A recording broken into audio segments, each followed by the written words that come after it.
حامدا ومصليا ومسلما كثيرا كثيرا أما بعد فأعوذ بالله من الشيطان الرجيم بسم الله الرحمن الرحيم إنا أنزلناه قرآنا عربيا لعلكم تعقلون وقال رسول الله صلى الله عليه وسلم أحب العرب لثلاث لأني عربي والقرآن عربي ولسان أهل الجنة عربي أو كما قال النبي عليه الصلاة والسلام কাছে কিংবা দূরে, দেশে কিংবা প্রবাসে, যে যেখান থেকে আমাদের এই লাইভ অনুষ্ঠান দেখছেন সকলকে জানাই আন্তরিক মোবারকবাদ, প্রীতি ও শুভেচ্ছা। ইসলামী সম্ভাষণ। আসসালামু আলাইকুম ওয়া রাহমাতুল্লাহি ওয়া বারাকাতুহু। আল্লাহ পাকের দরবারে অসংখ্য শুকরিয়া জ্ঞাপন করছি। আজ একটি অত্যন্ত গুরুত্বপূর্ণ বিষয়ে আপনাদের সামনে লাইভে এসেছি। বিষয়টি হল উন্নয়ন ও সমৃদ্ধি অর্জনে আরবি ভাষা শেখার গুরুত্ব। বিষয়টি জানার আগে আমাদের সর্বপ্রথম জানা দরকার আরবি ভাষার অবস্থান কোন জায়গায়, মানগত দিক থেকে, বৈশ্বিক দিক থেকে, ধর্মীয় দৃষ্টিকোণ থেকে, অর্থনৈতিক উন্নয়নের ক্ষেত্রে। সর্বপ্রথম এই ভাষাটি কখন এসেছে? আসলে আরবি ভাষা সর্বপ্রাচীন ভাষা। আরবি ভাষা কোরআনের ভাষা, আরবি ভাষা আসমানি ভাষা। আমাদের আদিপিতা হযরতে আদম আলাইহিস সালাতু ওয়াস সালাম তিনি যখন জান্নাতে অবস্থান গ্রহণ করছিলেন, আল্লাহ সুবহানাহু ওয়া তাআলা তাকে এই ভাষাটাই শিক্ষা দান করেছিলেন। পৃথিবীতে যত মানুষ এসেছে, চাই তিনি মুসলমান হন, ইহুদি হোক, খ্রিস্টান হোক, যে ধর্মাবলম্বী হন না কেন, আদিপিতা আদম আলাইহিস সালাতু ওয়াস সালাম থেকেই আমাদের সকলের উৎপত্তি।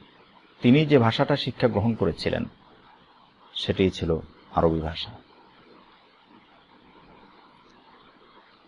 যুগশ্রেষ্ঠ মুহাদ্দিস মুফাসসির আল্লামা জালালউদ্দিন আস-সুয়ুতি রাহিমাহুল বারি আল ইতকান ফি উলুমিল কোরআন প্রথম খণ্ড 136 পৃষ্ঠার ভেতরে এই বিষয়টি তিনি উল্লেখ করেছেন। আল্লাহ রাব্বুল আলামিন আদিপিতা আদম আলাইহিস সালাতু ওয়াস সালামকে জান্নাতের ভেতরে এই ভাষাটি শিক্ষাদান করেছেন। রাইসুল মুফাসসিরিন হযরত আব্দুল্লাহ ইবনে আব্বাস রাদিয়াল্লাহু তাআলা আনহুমা বলেছেন, আদিপিতা আদম আলাইহিস সালাতু ওয়াস সালামকে আল্লাহ রাব্বুল আলামিন এই ভাষাটি শিক্ষাদান করেছিলেন, কিন্তু নিষিদ্ধ গাছের ফল ভক্ষণ করার কারণে তিনি এই ভাষাটি ভুলে গিয়েছিলেন এবং সুরেনি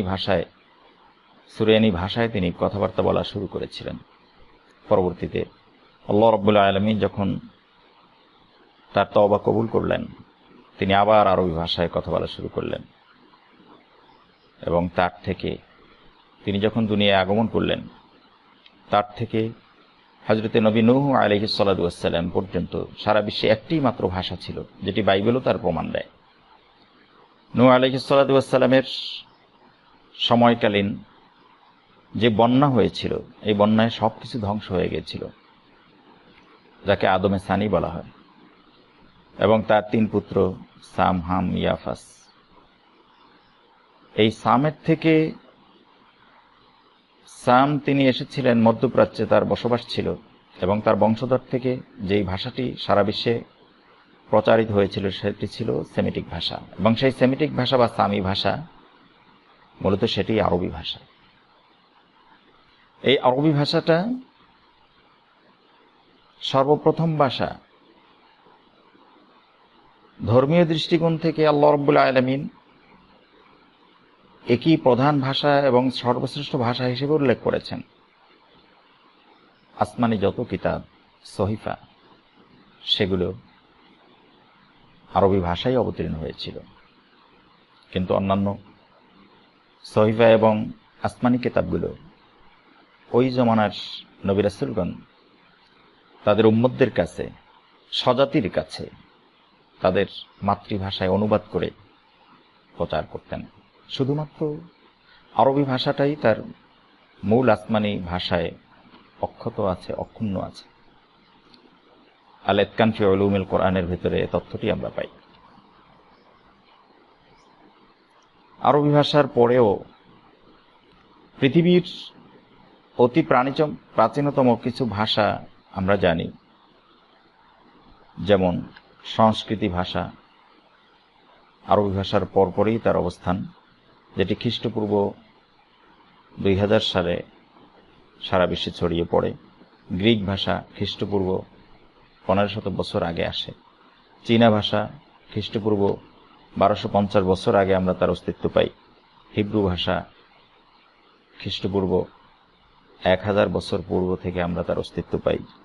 তামিল ভাষা খ্রিস্টপূর্ব 300 বছর আগের থেকে আমরা তার অস্তিত্ব খুঁজে পাই।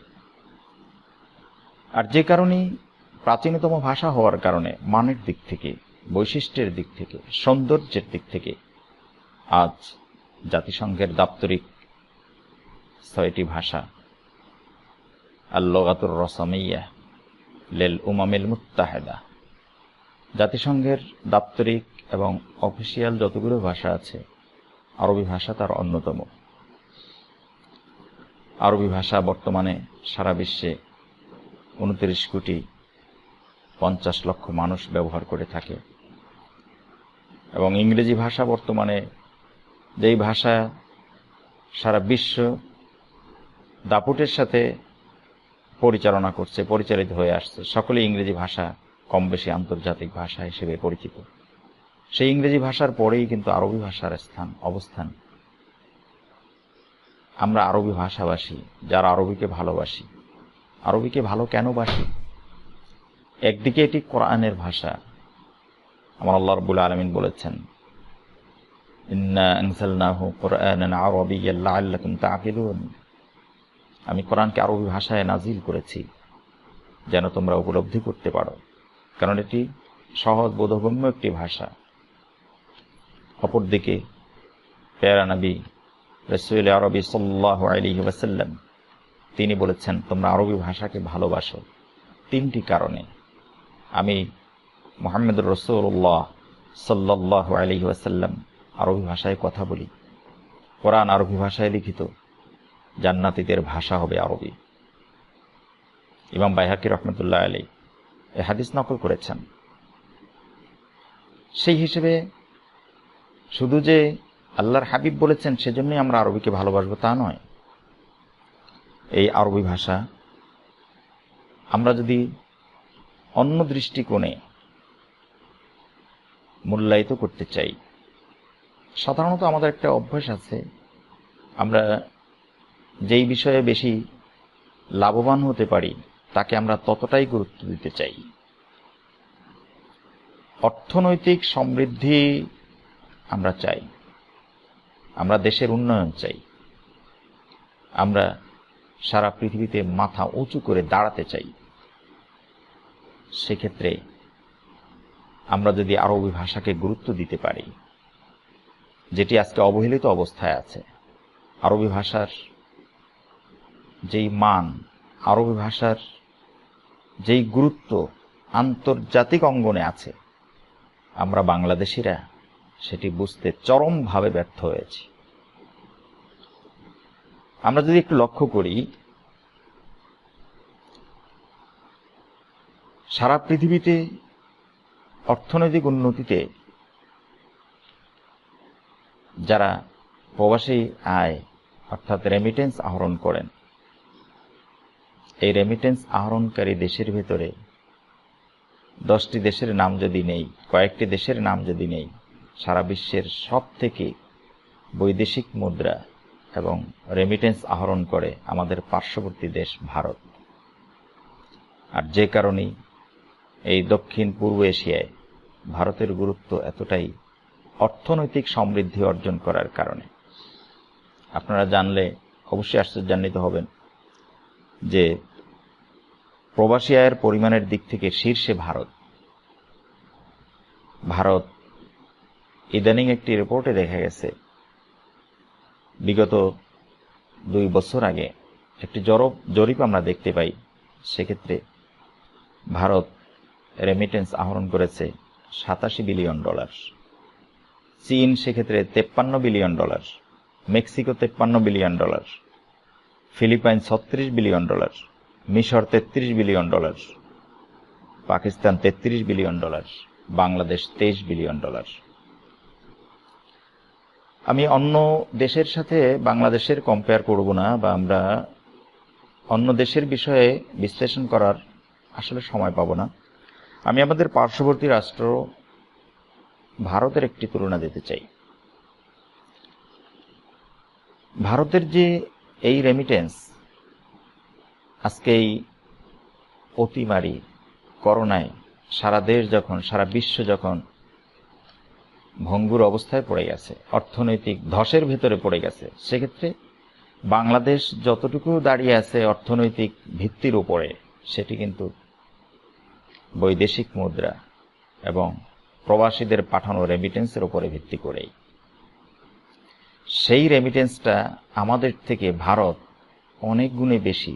কোথায় $23 বিলিয়ন, কোথায় $87 বিলিয়ন।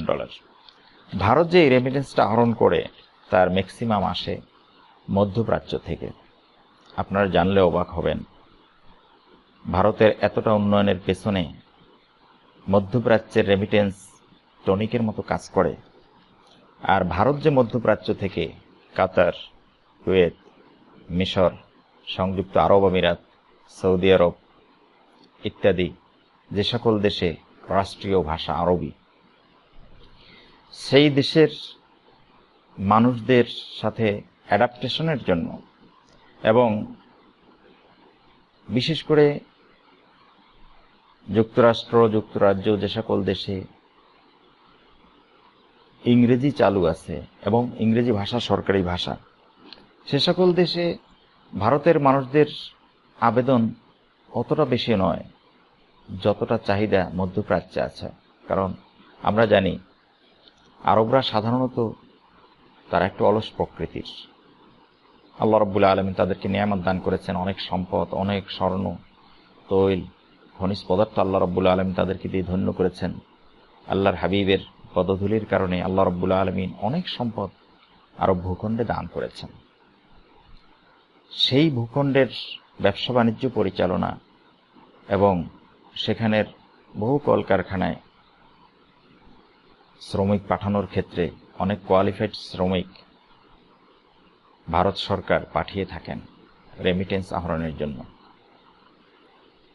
যে কারণে আপনারা জানেন, একটি জরিপে দেখা গেছে যে ভারতের পশ্চিমবঙ্গের প্রায় 60% হিন্দু ভাইয়েরা তারা মাদ্রাসায় লেখাপড়া করেন শুধুমাত্র আরবি ভাষা শেখার জন্য।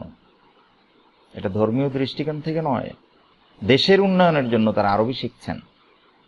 আমরা স্বজাতি, আমরাও মুসলমান, মধ্যপ্রাচ্যের এই রাষ্ট্রগুলো, উন্নত রাষ্ট্রগুলো মুসলিম অধ্যুষিত রাষ্ট্র, কিন্তু তারপরেও যখন তারা ব্যবসায়িক ক্ষেত্রে অর্থনৈতিক দৃষ্টিকোণে চিন্তা করেন, তখন তারা চিন্তা করেন যে বাংলাদেশ এবং পাকিস্তানের মানুষগুলো মুসলমান হলে কি হবে, তারা তো আমাদের ব্যবসা পরিচালনা করতে পারবে না। তার আরবি ভাষায় এতটা দক্ষ নয় যতটা দক্ষতা ভারতের মানুষগুলো, যতটা পারফরমেন্স তাদের সামনে বিল সাবমিট করে। সে কারণে আমাদের দেশের বর্তমানে 19 লক্ষ বাংলাদেশি সরকারি হিসেবে সৌদি আরবে চাকরি করেন, বেসরকারি হিসেবে আরো অনেক বেশি হবে। এই চাকরিজীবীরা সৌদি আরবে গিয়ে, কাতারে গিয়ে, কুয়েতে গিয়ে তারা কোন চাকরিগুলো করেন? তারা যেহেতু আরবি শিখে যান না, আরবি না শেখার কারণে তারা মূল চাকরিগুলো করতে পারেন না। কোম্পানির মূল চাবিগুলো তাদের হাতে আসে না, সেগুলো ভারতীয় ভাইদের কাছেই চলে যায়। আমাদের দেশের অধিকাংশ শ্রমিকরা কষ্ট পেলেও আমাকে বলতে হচ্ছে, তারা গিয়ে সেখানে ওসি এবং ডিসি হয়। ওসি মানে অফিস ক্লিনার, ডিসি মানে ড্রেন ক্লিনার। কারণ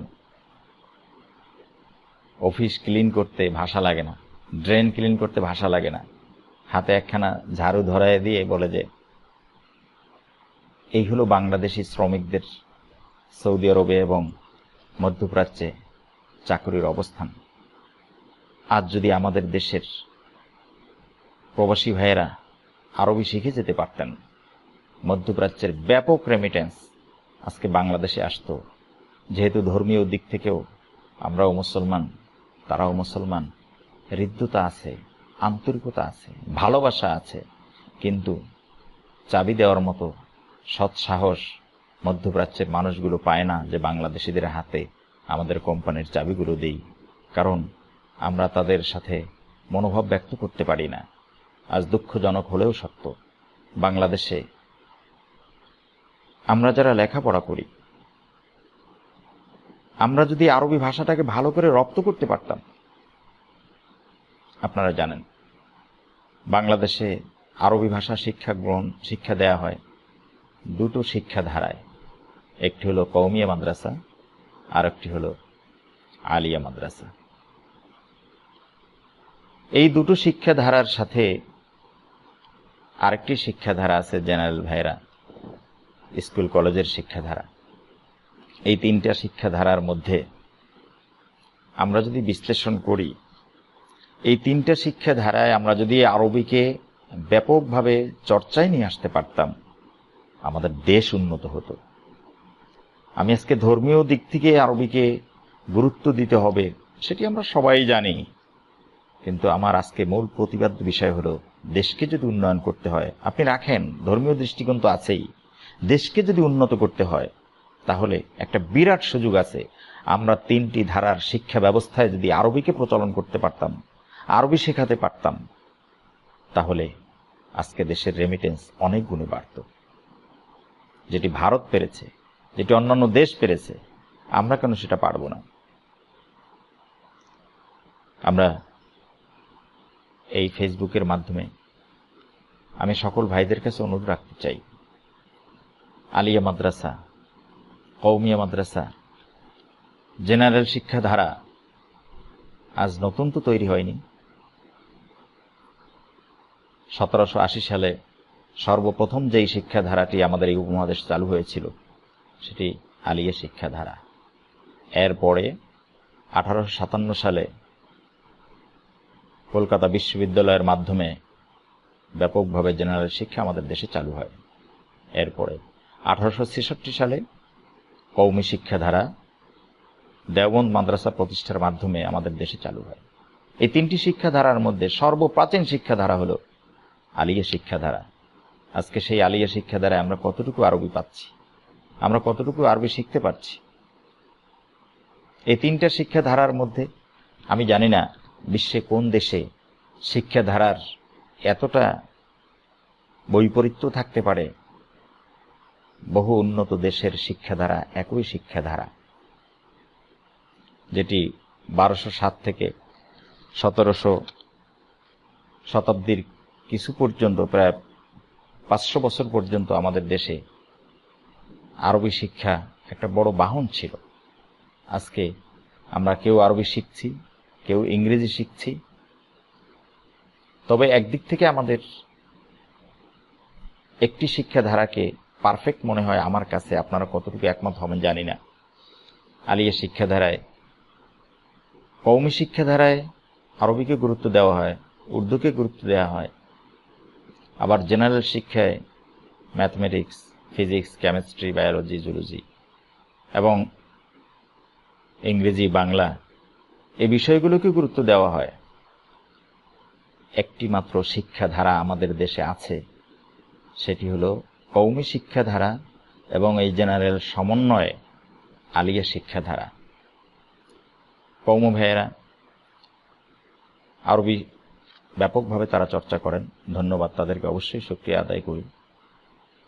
কিন্তু তাদের ভেতরে দেশের উন্নয়নের জন্য ডাক্তার, ইঞ্জিনিয়ার এবং জেনারেল অনেক বিষয় আছে যে বিষয়গুলো কওমিয়া শিক্ষাধারায় অনুপস্থিত।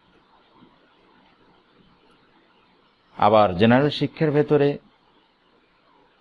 বৈষয়িক শিক্ষার সাথে সাথে নৈতিক শিক্ষা এবং আরবি শিক্ষার অভাব থাকার কারণে, আরবি যে শুধু বৈষয়িক একটি শিক্ষা তা নয়, আমাদের নৈতিকতা, যেই নৈতিকতার অভাবে ডাক্তার হওয়ার পরেও, ইঞ্জিনিয়ার হওয়ার পরেও দেশ দুর্নীতির কারণে পিছিয়ে পড়ছে। রডের পরিবর্তে বাঁশ দিচ্ছেন। চিকিৎসা করতে গিয়ে চিকিৎসক অপারেশন থিয়েটারে পেটের ভেতরে কেসি রেখে চলে আসছেন। যদি সেক্ষেত্রে আমাদের যে নৈতিক শিক্ষাগুলো কোরআন, হাদিস, ফিকহ, আরবি ভাষায় লিখিত তাৎপর্যপূর্ণ সেই নৈতিক বিষয়গুলো যদি জেনারেল ভাইদের ভেতরে ঢুকিয়ে দেওয়া যেত, তাহলে সত্যিকার অর্থে যে উন্নয়ন সেটি আমরা লাভ করতে পারতাম। কওমি ধারায় আরবি শিক্ষার পাশাপাশি যদি তাদের এই নৈতিক শিক্ষার পাশাপাশি জেনারেল শিক্ষার যদি ব্যাপকতা চর্চা করা হতো, তাদের থেকেও ব্যাপক একটি ফিডব্যাক পাওয়া যেত।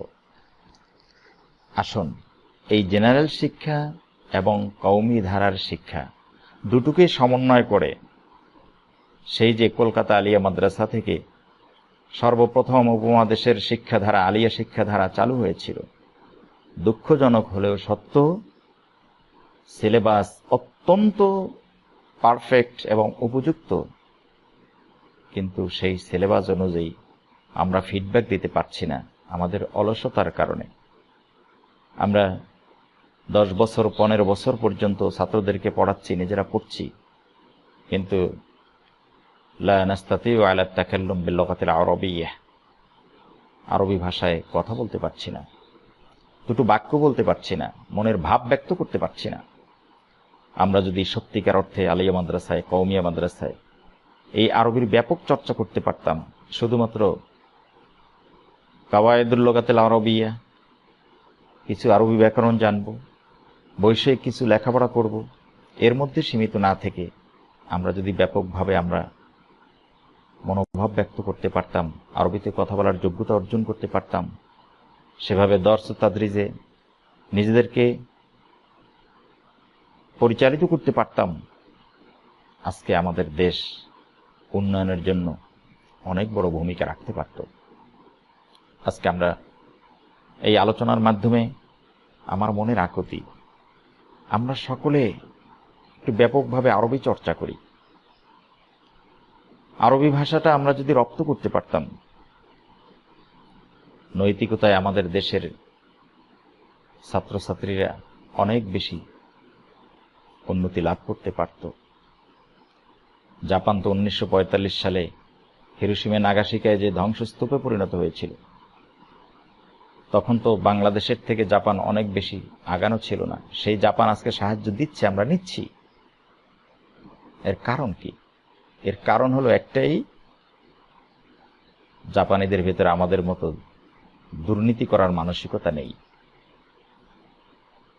আমরা যদি সেই দুর্নীতি মুক্ত সমাজ গঠন করতে চাই, সেক্ষেত্রে আল্লাহর রাসূলের নৈতিকতা, চরিত্র আমাদের ভেতরে নিয়ে আসতে হবে, যেটি লেখা আছে কোরআনুল কারীমের ভেতরে, যেটি লেখা আছে হাদিসে নববী সাল্লাল্লাহু আলাইহি ওয়াসাল্লামের ভেতরে, এবং যেগুলো সবই মৌলিকভাবে আরবি ভাষায় লিখিত। আমরা আরবি ভাষা রপ্ত করতে পারলে নৈতিকতায় আমরা যেমন উন্নতি লাভ করতে পারতাম, দেশ উন্নয়নের পথে এগিয়ে নিয়ে যেতে পারতাম।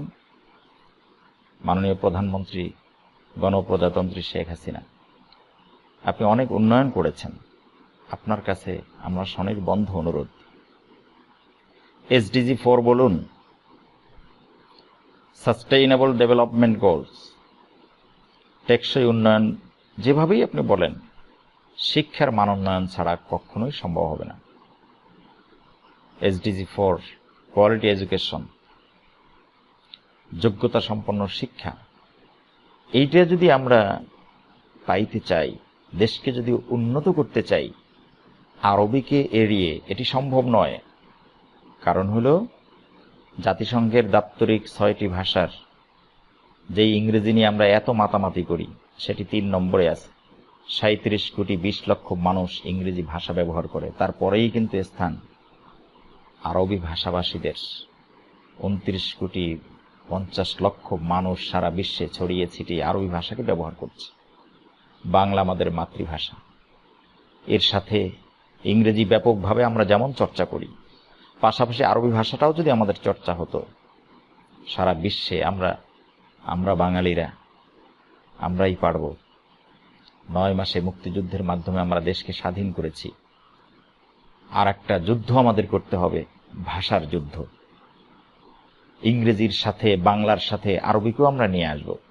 দেশের উন্নয়নের স্বার্থে, রেমিটেন্স আহরণের স্বার্থে আমরা দেশকে অনেক দূরে নিয়ে যেতে পারব। যেহেতু আমরা দেশের উন্নয়ন চাই।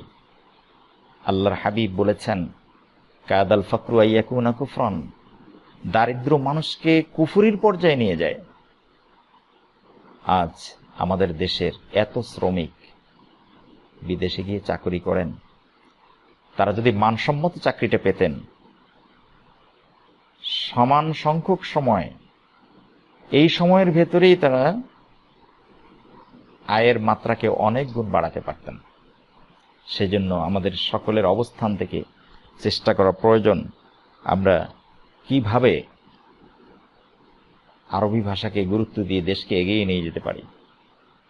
প্রিয় দর্শক শ্রোতা ভাই ও বোনেরা, আপনারা জানেন আমাদের পার্শ্ববর্তী রাষ্ট্র, যাকে আমরা গণতন্ত্রের ক্ষেত্রে অনেক সময় উদাহরণ হিসেবে তুলে ধরি, কিন্তু আমরা কি পারি না শিক্ষার ক্ষেত্রেও তাদের মধ্যে যেই ভালো দিকগুলো আছে, যেই ইতিবাচক দিকগুলো আছে, সেগুলো আমরা ফলো করি? পশ্চিমবঙ্গের প্রায় 60% হিন্দু ভাইয়েরা তারা মাদ্রাসায় লেখাপড়া করেন। তিনি হিন্দু হয়েও মাদ্রাসায় লেখাপড়া করছেন, আমি পারছি না। 2017 সালে West Bengal board of Madrasa education, পশ্চিমবঙ্গের সরকারি স্বীকৃত যেই বোর্ড, এই বোর্ড থেকে ওই বছরের মেধা তালিকা দেখলাম। সেই মেধা তালিকায় 8ম স্থান অধিকার করেছেন একজন হিন্দু মেয়ে। 8ম স্থান অধিকার করেছেন, তার নাম হলো প্রশমা। 17তম স্থান অধিকার করেছেন আরেকজন হিন্দু ছাত্রী, মলয় মাঝি। হিন্দু ছাত্রী হয়ে ব্যাপকভাবে তারা মাদ্রাসায় লেখাপড়া করেন। কেন? আরবি শিখব, দেশকে উন্নত করব। আমরাও যদি একটু ফুললি ডিটারমাইন্ড হতে পারি, আমরা আরবি শিখব শুধুমাত্র ধর্মচর্চা করার নয়, শুধুমাত্র ধর্ম ছাড়াও দেশের উন্নয়নের জন্য আমাকে আরবি শিখতে হবে, কোনো বিকল্প নাই। আর ধর্ম তো আমাকে খারাপ কিছু শেখায় না। আরবি শিখব নৈতিকতায়, চরিত্রে, দুর্নীতিমুক্ত সমাজ বিনির্মাণে নিজেকে যথাযোগ্য মর্যাদায় একজন আদর্শ নাগরিক হিসেবে গড়ে তোলার জন্য। আরবি শিখব দেশকে উন্নয়নের জন্য। যদি আমরা এই চিন্তাটা আমাদের প্রত্যেকের ভেতরে নিয়ে আসতে পারতাম, তাহলে শুধুমাত্র মাদ্রাসা কেন, ব্যাপক একটি জনগোষ্ঠী আমাদের দেশে যারা জেনারেল লেখাপড়ায় অভ্যস্ত, লেখাপড়া করছেন, অবশ্যই আমি তাদের কাছে অনুরোধ করব, আপনারাও চলে আসুন, ইংরেজি শিখবেন, এর সাথে আরবিও শিখবেন।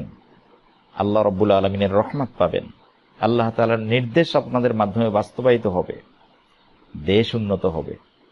আজকে আরবি ভাষার গুরুত্ব এবং তাৎপর্য আমরা যদি বুঝতাম, আমার মনে হয় আমরা মাঠে ঘাটে, শহরে বন্দরে মাননীয় প্রধানমন্ত্রীর কাছে এই আবেদনটুকু তুলতাম, ব্যাপক জনমত সৃষ্টি হতো, ব্যাপকভাবে এই আওয়াজ উঠত সর্বমহল থেকে, আরবি চাই, ইংরেজি আছে, বাংলা আছে, সাথে আমরা আরবি চাই, নিজেদেরকে বিকশিত করতে চাই। আমি সকল শ্রোতা ভাই ও বোনদের কাছে অনুরোধ করি, আজকের থেকে একটু বিশ্লেষণ করি। আরবি কি অনেক কঠিন? কিছু কিছু মানুষ মনে করে যে আরবি ভাষায় তো জের জবর পেশ না দিলে এই শব্দগুলো উচ্চারণ করা অনেক সময় কঠিন হয়। এই আরবি আমরা শিখব কি করে? আসলে আরবি সম্পর্কে এই যে ভীতি, এটি আরবি যারা বোঝেন, আরবি সম্পর্কে যাদের ধারণা আছে, তাদের থেকে আমাদের কোনো দীক্ষা না নেয়ার কারণেই আমরা এই ভুল ধারণাগুলো করে থাকি। হ্যাঁ, আরবিতে কিছু শব্দ আছে যেগুলো জের জবর পেশ না থাকলে সাধারণ ব্যক্তির জন্য অর্থ নির্ণয় করা অনেকটা কঠিন। যেমন মালিকুন মানে বাদশাহ, মুলকুন মানে সাম্রাজ্য। আবার দেখা যায় অনেক শব্দ আছে আরফুন পরিচিতি, আরফুন সুগন্ধি। এরকম আরবিতে বহু শব্দ আছে যেই শব্দগুলো জের জবর পেশ ছাড়া আমাদের বুঝতে একটু কষ্ট হয়। এটি কি শুধু আরবি ভাষার ক্ষেত্রেই? আপনি বাংলায় দেখেন না, বল যা দিয়ে মানুষ খেলাধুলা করে, বল মানে শক্তি, বলো মানে তুমি কথা বলো, একই উচ্চারণ। আমরা বাংলাও তো জের জবর পেশ কিছু থাকে না, একই উচ্চারণ, ভিন্নভাবে উচ্চারণ করতে কখন শিখি? আমরা যখন বাক্যের আগে এবং পরে একটু ধারণা রাখি তখন কিন্তু আমরা ওই বাংলাও আমরা উচ্চারণ করতে পারি। ঠিক আরবিটাও আমরা যদি একটু চেষ্টা করি, আরবি ভাষা আপনার জন্য আমার জন্য বোধগম্য অনেক সহজ হবে। আপনারা জানলে খুশি হবেন আরবি ভাষাটা কতটা সমৃদ্ধ ভাষা। আরবি ভাষায় পৃথিবীর সর্বপ্রাচীন ভাষা হওয়ার কারণে অনেক ভাষা আরবি ভাষার কাছে ঋণী। আরবি ভাষা এটা মাদ্দাগত উৎপত্তিগত শব্দ ভাণ্ডারের দিক থেকে পৃথিবীতে আরবি ভাষা সর্বশ্রেষ্ঠ ভাষা। কারণ আপনারা জানেন যে আরবি হলো শব্দের ব্যুৎপত্তিগত ভাষা, ব্যুৎপত্তির ভাষা আরবি ভাষা। ফরাসি আমাদের জাতিসংঘের যে দাপ্তরিক 6টি ভাষার মধ্যে ফরাসি ভাষা আছে। ফরাসি ভাষা এর মূল শব্দের সংখ্যা হল 25,000। ইংরেজি জাতিসংঘের দাপ্তরিক একটি ভাষা, ইংরেজি মূল শব্দের সংখ্যা 1 লক্ষর মতো, কিন্তু আরবি মূল শব্দের সংখ্যা 4 লক্ষ। প্রসিদ্ধ আরবি একটি অভিধান আছে লিসানুল আরব, যার ভিতরে আরবি মাদ্দাভিত্তিক শব্দের সংখ্যা উল্লেখ করা হয়েছে 80,000।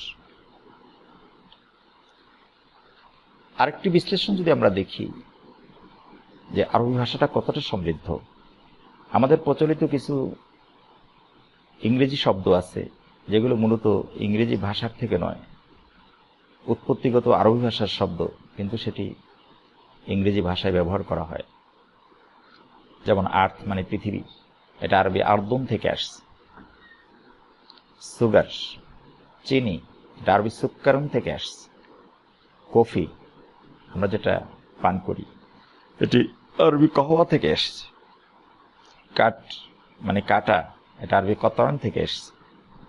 ডাউন মানে নিচে, এটা আরবি দৌনা থেকে এসছে। কটন মানে সুতা, এটা আরবি কুতমুন থেকে আসছে। ইংরেজিতে এরকম প্রায় 1000-এরও বেশি শব্দ আছে যার মূল উৎপত্তি আরবি ভাষা থেকে। সেক্ষেত্রে আন্তর্জাতিক ভাষা ইংরেজি ভাষা, আমাদের কাছে সব থেকে বেশি প্রাধান্য পাওয়া ভাষা ইংরেজি ভাষা। যেই ভাষা শিখতে পারলে আমরা গর্ববোধ করি, সেই ভাষা আজকে প্রায় 1000 শব্দের ক্ষেত্রে ঋণী আরবি ভাষার কাছে। এই আরবি ভাষার ভেতরে কি আছে এটি যদি আমরা বুঝতে পারতাম। হাফেজ ইব্রাহিম আরবি প্রসিদ্ধ একজন কবি, উনি আল-লুগাতুল আরাবিয়্যাতু তানাহাজ্জাহা বাইনা আহলিহা, এই কবিতার ভেতরে একটি লাইন তিনি উল্লেখ করেছেন, আনাল বাহরু ফি আহশাইহি দুররু কামিনুন ফাহাল সাআলুল গাওয়াস আন সাদাফাতি। আরবি ভাষা বিলাপ করতেছে, অভিযোগ করতেছে, কাদের কাছে? আমাদের কাছে। আনাল বাহরু, আমি হলাম সমুদ্র, ফি আহশাইহি দুররু কামিনুন, আমি এমন সমুদ্র যেই সমুদ্রের তলদেশে মণিমুক্তা গচ্ছিত আছে। ফাহাল সাআলুল গাওয়াস আন সাদাফাতি, আরবি ভাষায় যারা সাধারণভাবে, আমি এই ভাষার সমুদ্রের উপর দিয়ে যারা সাধারণভাবে নৌকা বেয়ে চলে, যারা সাধারণ নাবিক, যারা সমুদ্রের নিচে যাওয়ার ক্ষমতা রাখে না, যারা সমুদ্রের নিচে গিয়ে আমার এই ভাষার পাকস্থলীর ভেতরে গিয়ে এই ভাষার তাৎপর্য সম্পর্কে উপলব্ধি করেছেন, তাদের কাছে একবারও কি জিজ্ঞাসা করেছেন? আমি যদি একটু ব্যাখ্যা দিয়ে বলি, আরবি ভাষা বলছেন যে আমি একটা সমুদ্র তুল্য। সাধারণত মানুষ জাহাজের উপরে, নৌকার উপরে, সমুদ্রের উপর দিক থেকেই তারা বেয়ে চলাচল করে যানবাহনে। সকলে আর ডুবুরি হয় না, সমুদ্রের নিচে যাওয়ার ক্ষমতা সকলের নাই।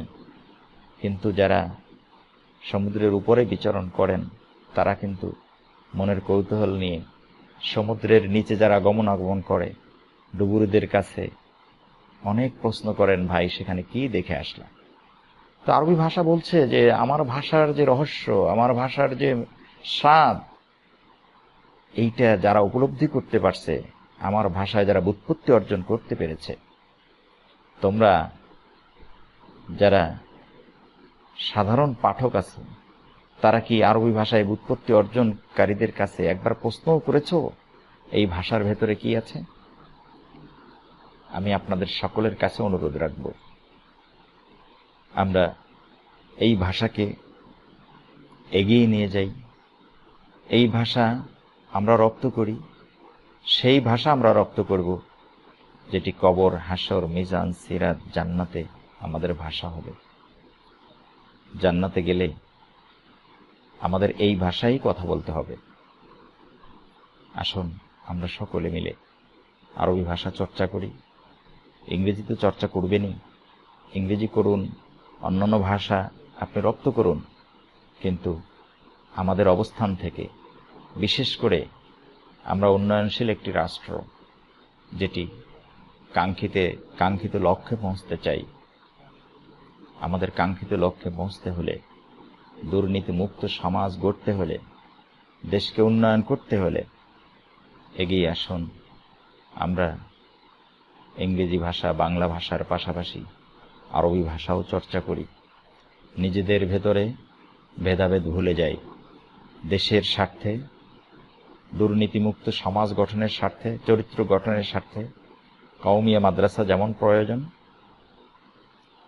ডাক্তার, ইঞ্জিনিয়ার, দেশকে উন্নয়নের জন্য জেনারেল ভাইদের জেনারেল শিক্ষাধারা যেমন আমাদের অনস্বীকার্য, ঠিক এই দুটোর সমন্বয়ে গঠিত আলিয়া মাদ্রাসায় পড়া যুগের এবং সময়ের বাস্তবতায় একান্ত প্রয়োজন।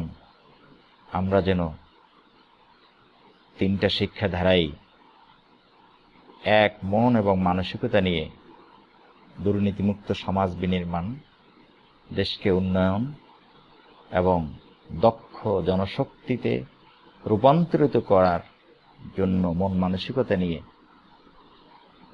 এদেশের শিক্ষার্থীদেরকে গড়তে পারি, দেশের উন্নয়নে ভূমিকা রাখতে পারি।